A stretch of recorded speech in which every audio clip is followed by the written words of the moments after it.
再来关心的是，云林县的天狗热是愈来愈严重了。目前是计共有135例，为着要减少网虫的生态，所以县政府这2天是来出动156个人，甲附近的顶林、甲果子园拢全面消毒，也提出补贴的办法。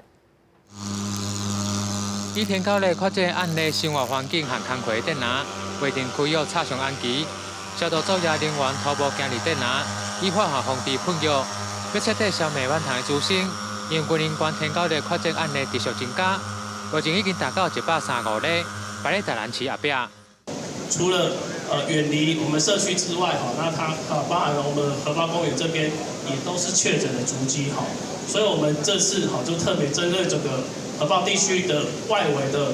所有的竹笋园、果园做全面性清消荷包村，然后还有水队村，还有高林村、东河村，确诊的案数比较多，尤其是荷包村。云县府表示，县内天狗热确诊案例有9城地各溪乡，近期损农染疫的案例持续增加。配合9号云县府协调其他县市部会和民间团体，动员156名人力，将进行消毒作业，面积136公顷的顶林果园顶区域。 那一旦清消完以后，我们大概就会封园1个月了哈。那封园1个月当中啊，禁止采收啊，而且禁止农民进入了哈。那一旦农民有进入或去采收而确诊以后呢，我们大概也会寄出双倍的罚款哈。我们补助他6万块。讲到补助嘛，看下无理呗。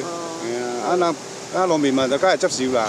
有农民就讲，1公顷补助6万块，虽然不如采笋的收入，但为着防疫会当来配合。 至于云林县环保局就强调，到目前各部分的民众无法度配合落实环境管理，已经查到积水的容器资讯解决103件，采取的金额17万外，后续将会持续来加强稽查。记者吴念报道。